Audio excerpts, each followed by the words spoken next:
welcome to this workshop on boosting your immunity. Some of you did the last couple of workshops, so some of the stuff will be familiar and some of you haven't. So it could be a mix of maybe what you're familiar with and maybe for some of you not so much. We'll see. Nothing too taxing. Just briefly to talk about the differences from the point of view of the yogic practices that might be useful to boost immunity, and also the Taoist practices. Now, you can take both of those approaches and work with it for many years, but just distill it into some key practices that are useful, that I find useful anyway.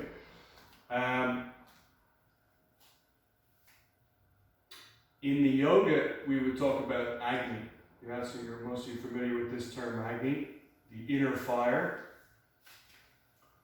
The inner fire would, from a Western perspective, be healthy microbiomes, for example, in the gut, where the inner fire is cooking, if you like, in a steady pace throughout the day, throughout the seasons in particular. There is the right flora and bacteria in the gut, and we're able to digest and assimilate things correctly, efficiently, eliminate things correctly and efficiently, and there's less chances of pathogens entering the bloodstream and causing illness. Some of the activities, of course, with the Agni, with the fire, will correlate to some of the marma points, so the vital points of the body. Some of you are familiar with these. I'm just going to focus on 2 points, and at the same point they just happen to live on the upper body and the lower body. So Indravasti, which relates to the center of the forearm and the center, the very base of your calf and shin bone, and this relates to the small intestine, and Jatara Agni, so the stomach fire. So we'll work activities that will stimulate both the forearms and the shin bones, either in conjunction with each other or separately, depending. We can mix and match a little bit, but certainly taking stress on the shin bones. So a lot of activities you might think of immediately would be standing poses, but one-legged standing poses. So standing on one leg in a variety of different configurations is going to stress the shin, which will stress that Indravasti marma, which will stimulate the small intestine and the inner fire. Okay, so I'll keep it as simple as that in relation to the physical practice. The other thing to consider in the yoga is the thymus gland. As many of you know, thymus gland will be associated with the cultivation of the T cells, lymphocytes, which are boosting our immunity, fight off the pathogens that enter the bloodstream. So we'll work with keeping an engagement of the thymus gland that sits above the heart. So the likes of some back bends, some arm balances will stimulate this particular gland. And that's kind of it from the yogic perspective. I mean, obviously you could suggest, and I said this the last few workshops, if you have a very well-rounded, balanced yoga practice in conjunction with a healthy lifestyle, eating well, fresh, well taken care of foods, organic foods if you like, and so on, and it's in balance with your own constitution, then the immune system should be pretty strong anyway. So specifically targeting it is, it might be niche at the moment because of what's going on, but if you have a pretty balanced either yoga or Tai Chi, Qigong practice, then along with the lifestyle habits, then your immunity should be pretty strong. If we look at the practices from the Taoist perspective for a moment, the TCM side, one of the main concepts that comes up is going to be this concept of Wei Qi. Now, Wei Qi, so Qi obviously is the term the Chinese use for what we use as prana in the yoga. The Wei Qi is considered the defensive Qi, so it's the Qi or the prana that fights off the pathogens even before they enter the body. So a simple concept is when you get a kind of a shiver down your spine and you go, oh, what was that? It's typically the Wei Qi kicking in to to knock something away from us, a pathogen that might have come in through a draft or an open window or from some other person. And that's a good thing, because that's a mechanism that you know it's working. You know? So the Wei Qi tends to live between the muscle and the skin, and it's cultivated along with two other aspects of Qi. One is called spleen Qi. So the spleen on the left side here is very intricate in breaking down the nutrients for the body and starting the food assimilation process, even more so than the stomach to a degree, because it's about the essence, extracting the essence of the foods and then directing that essence towards the chest. The heart and the lungs specifically have what they call a gathering Qi. So when we're inhaling, we're kind of gathering the prana or the Qi into the chest. The spleen Qi is bringing that essence of food to the chest, and they both work together to create this Wei Qi, which is defensive in nature. So it's similar, as I understand it, to what they call Vyana Vayu in the yoga. So Vyana Vayu is the circulating wind that moves all the nutrients and anything that needs to move out to the periphery, and then it's Samana Vayu that lives here, that brings it back. So Wei Qi is very similar in the sense that it moves out and circulates around the body to protect the body from external pathogens. But it's a combination of the gathering Qi that comes from the chest, the heart and the lungs, and from the spleen Qi that comes from the food essence. And there are a number of simple practices we can do that I'll keep them kind of separate. So if you're going back over this video, which you'll have for 30 days to review, there's going to be, the first part will pretty much be the Taoist practices, very simple for the most part. You can literally stop when I get to the yoga, you'll go, oh, that's the yoga start. And those practices can be done on a regular basis. I like to do them in conjunction or before my yoga practice, because it wakens me up in a more refined manner without asking too much of the body. What they'll focus on predominantly are the heart and lung meridians. So the heart and lung meridian are related to the lung meridian comes in through from the thumb all the way into the chest, and the heart meridian comes in from the middle finger, from the inside of the index finger all the way up to the chest. So we'll work with movements that accentuate the inner side, so the inside of the body, and also, of course, by extension, you'll be working on the yang side, which is the large intestine, the small intestine, and the triple burner. So just by activating the arms, both the inside of the arm and the outside of the arm, you're going to be stimulating the heart, lungs, large intestine, small intestine. Okay, and these are obviously all to do with immunity in the sense of digestion of food, fighting off pathogens, and keeping basically the blood relatively clean and pure. Okay, so hopefully that makes some sense. I'm just checking my notes to see if I've missed anything. No, not really. So there's two kind of viewpoints, but you can bring them together. I bring them together in my own practice. You can, as I said, you can separate them, and they are obviously separate practices in their own right. But I'm finding for me that they blend nicely together if you keep it relatively simple, if you don't complicate it too much.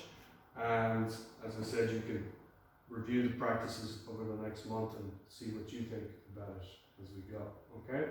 So we'll start with a simple tapping exercise that is basically going to get the Wei Qi kind of moving a little bit, and it's very simple. So we'll start with the head. We'll work down with the arms. Then I'll ask you to stand up, and then we'll work the legs and go from there. So as soon as you're sitting, we'll just start from here. Okay. So it's just going to be. We'll start with the thymus gland. It's very simple. We've done this before. So you're going to activate it by one heavy thump and then two light. Yeah. So it's just above the heart. One heavy, two light.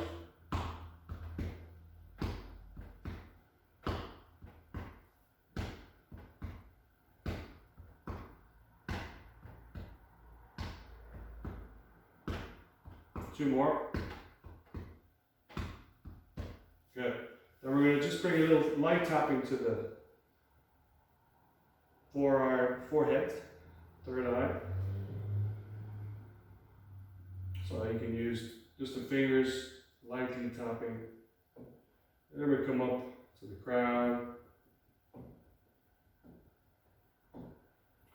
With the crown, I like to work towards the top of the ear, and back, crown, top of the ear, and back.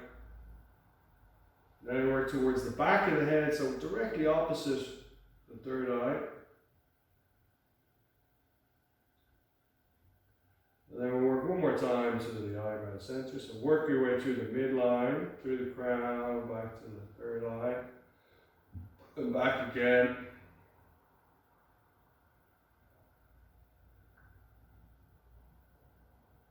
So you can do this a couple times. This can be done by itself. I like to do this sometimes. Beginning of a practice, if I'm feeling still a little sleepy, maybe.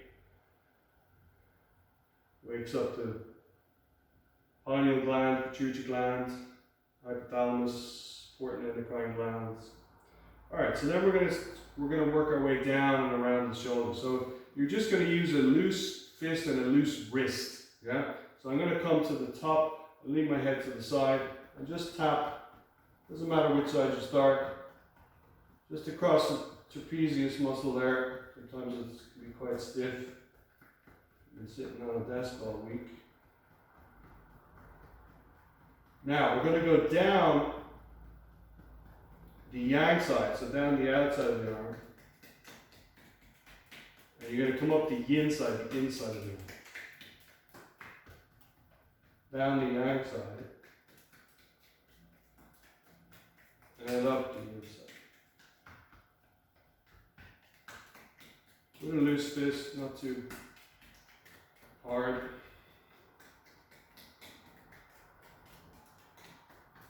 And we're going to change. So come on, the other fist.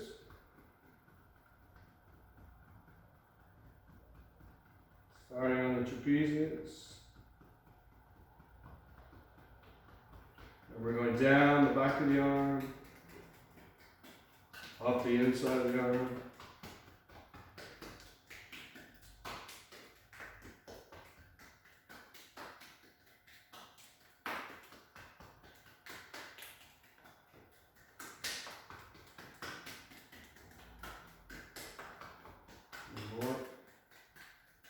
Good. And with two loose fists, you're going to go back to the kidneys and just slightly above your kidneys, tap, tap, tap.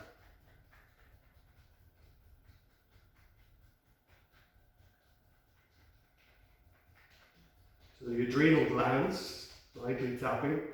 Don't give them the wrong impression though. Don't tap too hard. A little bit lower towards your sacrum.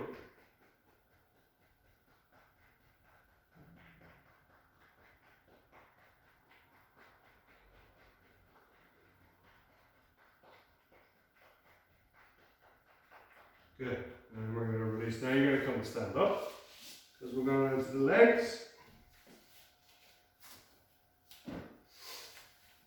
So now we're start with the right leg. So you're tapping and you're going to go from the buttock, so think of the sacrum, buttock, and then down the back of the leg. And we come up the front. So loose tap. Down the back of the leg, calf muscle tap. Top of the foot, front of the shin, lead the kneecap. You go the inside of the knee, but not so too much of the kneecap. And then right up the inner leg, so right up the groin. This is called a quad. Where all the blood, artery, or nerve impulses travel down the leg. The femoral artery, femoral nerve, femoral nerve. Good. And we go back down again. You could be a little stronger on the leg than maybe you were on the arm. And then again, stop in the quad.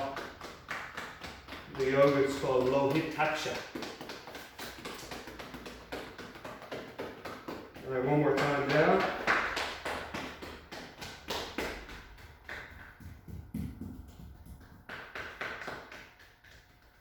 Back up. One more time into the quad.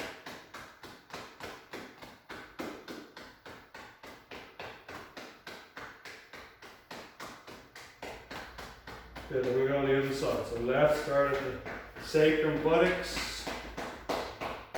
Work your way down the back of the leg. Stop at the calf.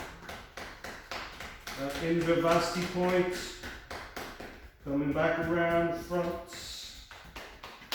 Mohitaksha, top of the groin.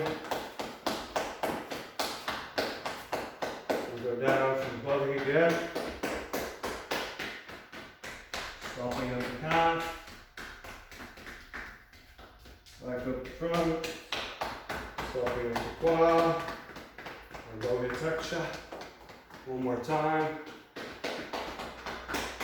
Now of course you can do this with both arms if you wanted to at the same time. Once you're familiar with the points that you want to get. Good, then we're just going to use both hands at the sacrum.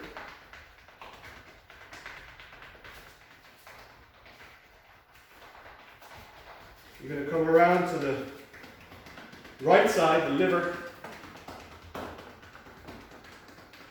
The liver does so many jobs, it can get sluggish. We'll work across, liver goes all the way across, even beyond the navel. So the spleen on the left side. And then you work down under the navel, transverse colon, back up towards the ascending colon, the liver, gallbladder, back across, pancreas, spleen, stomach, ascending colon. So you're just working in a circle from right to left.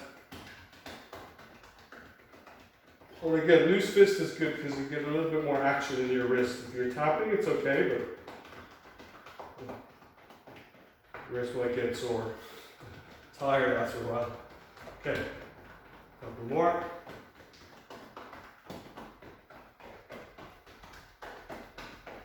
And release. Good. Now you're just going to shake. So just feel your weight in your feet. You're not coming up and down off your feet, you're in your feet, you stay on them, and you just bounce from the bones.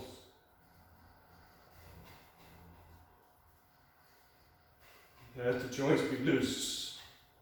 The knees, the hips, all the way into the sacrum. Moving up the spine, up the lumbar spine, big vertebrae. Up the thoracic spine, between the shoulder blades, all the way up to the base of your neck.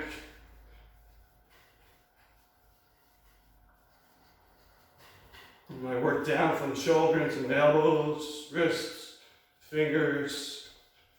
You can loosen out to the side with the wrists and fingers. I like to go up and out.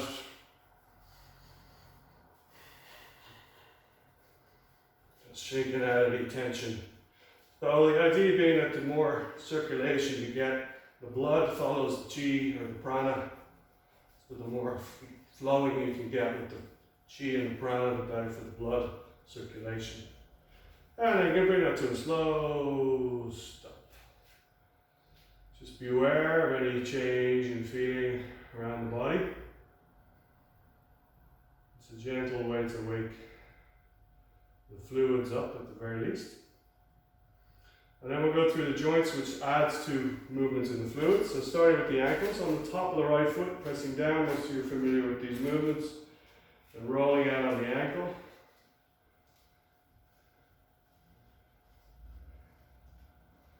Eight, 9, rolling in.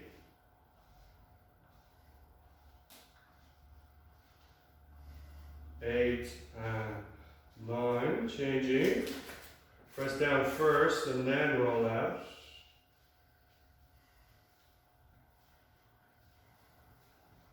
8, 9, and in.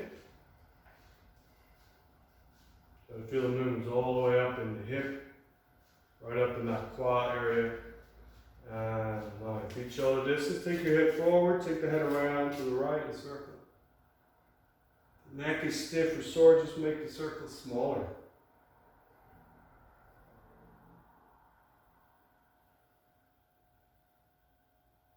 8,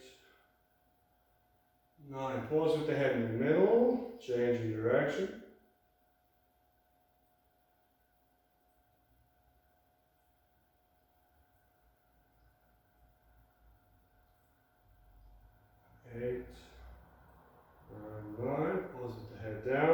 Now chin forward, back and in. So we do the crane neck.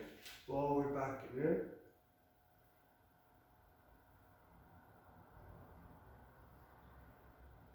Feel the pull on the back of the skull. And you go the other way, so forward, down and in. Turtleneck.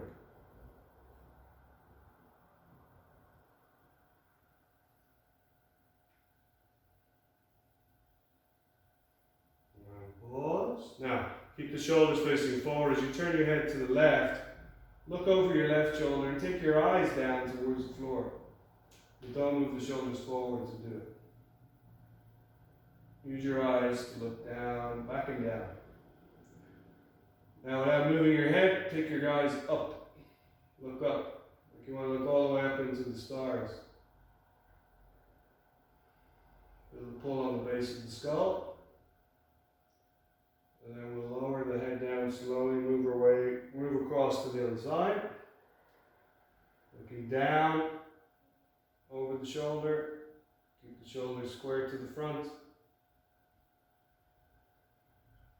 And take your eyes up without moving your head. Feel the pull on the back of the skull, on the right side.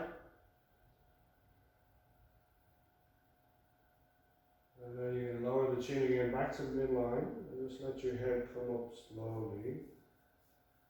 And work the shoulders. So up, back and down. Now focus on lifting from the thymus gland. The collarbones and the thymus gland connect, so you can get an action in the thymus gland if you focus on the lift of the collarbones. And relax. We go the other way, focus on the shoulder blades. So now you're lifting from between the shoulder blades, T5, directly opposite thymus gland.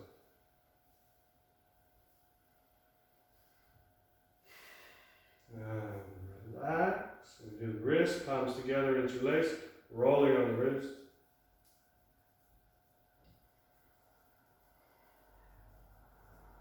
Changing direction.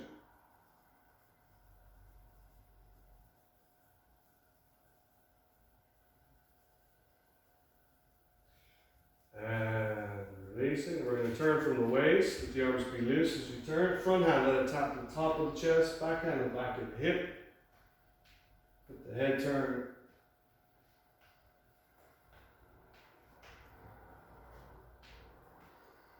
Another set. 3, 4, 5, 6, 7, 8, 9. Now hands on the back of the hip, circling the hip and the waist, big circle.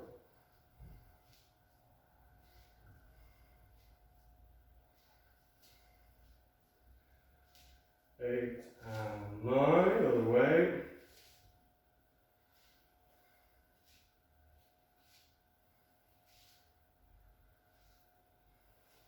6, 7, 8, and 9. Now bend the knees slightly, weight on the feet, one hand pubic bone, one hand sacrum, circling just the sacrum and the tailbone, so much smaller movements.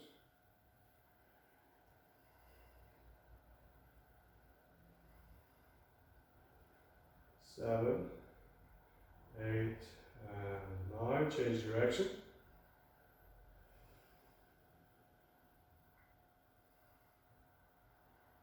6, 7, 8, and 9. Now we're going to pump the sacrum forward, grip the pelvic floor, and then release. So lift the pelvic floor as the sacrum moves forward, and release.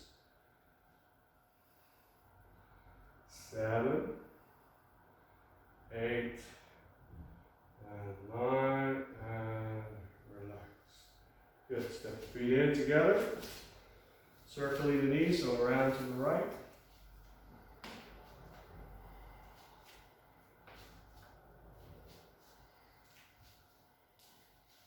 Eight, 9, change direction.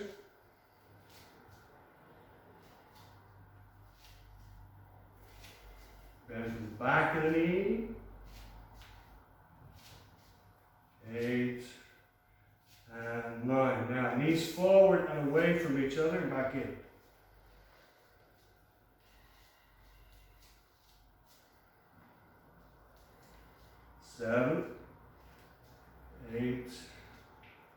9 other way, so out, forward, and in.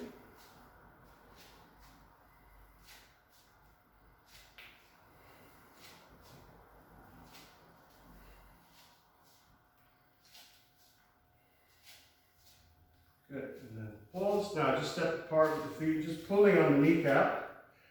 Knee tends to be a stiff joint, a little extra tension, it's good. Then you're going to rub one knee, doesn't matter which one. Light tap,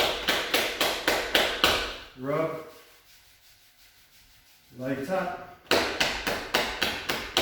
Good, there we go. Okay, so feet shoulder distance apart. We'll do a few simple Qigong movements to work with the Wei Qi. So activating the meridians in the arms, in particular the chest and the arms. So we want to watch the first one. So I'm going to place my palms down, bend my knees slightly. Sorry, I should start. When I bend my knees, there's that screwing action of the knee, like it wants to screw slightly out and down. It keeps me firmly placed on my feet. The palms face the floor with the fingers turned in. I'll just show you first.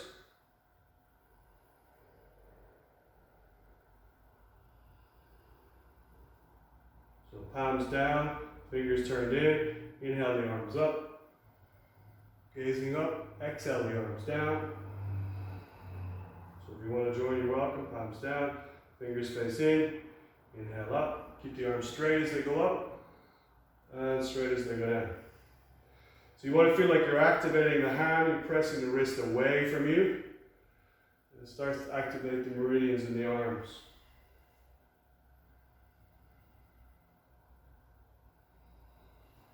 This one's called lifting the sky.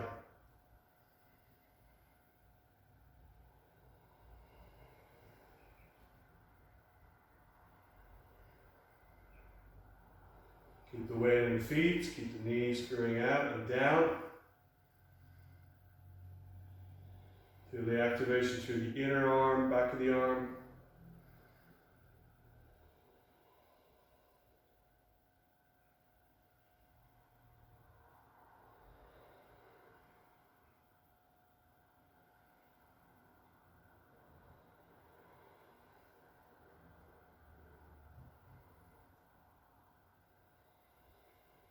A few more rounds.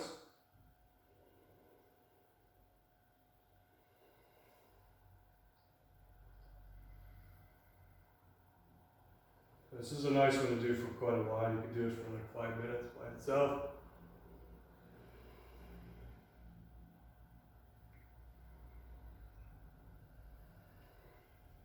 Two more.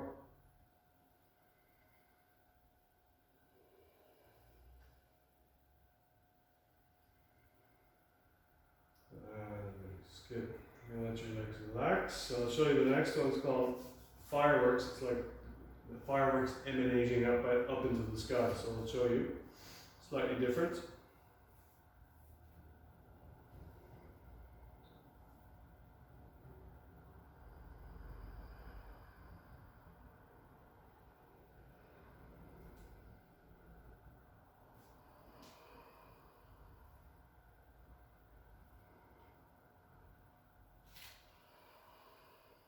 So as my arms go up, I cross, turn the palms away from each other, and then as I squat down, it's like I'm scooping the chi up and I'm crossing the wrist the other way. Inhale up, reaching out. Exhale, bend the knees. Pulling up. Okay, like so.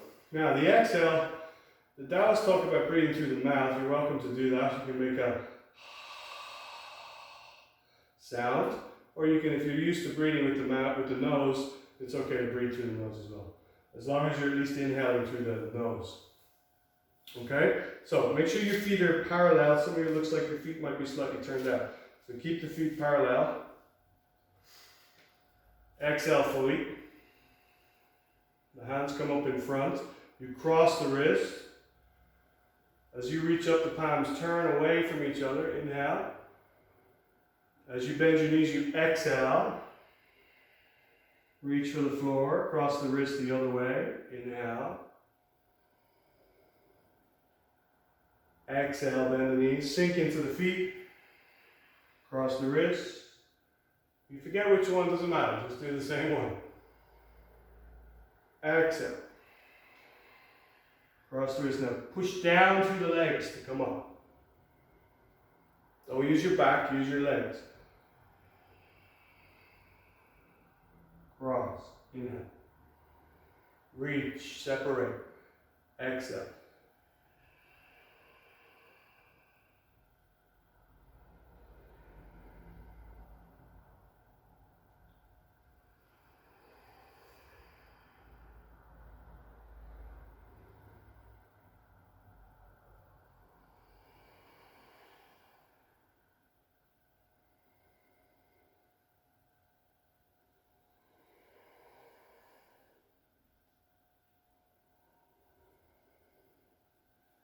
Do a few more rounds. So as you exhale and sink, think of sinking from the root of the thigh, from the quad. Push from the feet.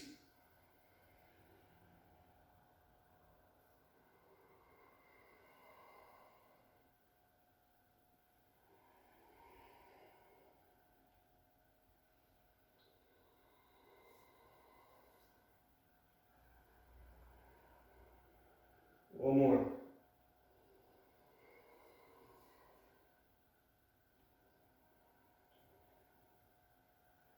And release the arms once you're up. Just be aware of the feeling in the arms and the legs.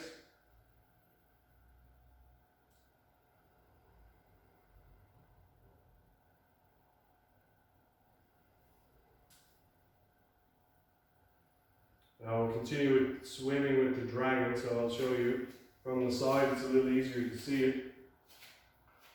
Most of you have done it with me, I think, already. So the palms are up at the waist. I'm going to inhale.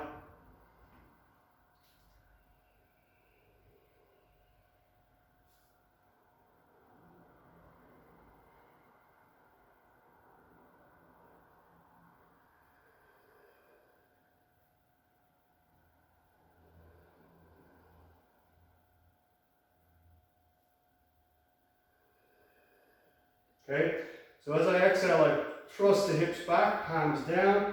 As I inhale, turn the wrist on the empty. As I inhale, I press the hips forward. And you want to curl the movement up and up and up and up the spine. You can look straight ahead. If it's comfortable, the head can go back. Okay, don't force it. See how you get on. So, keep the feet parallel, shoulder distance. Slight bend in the knee.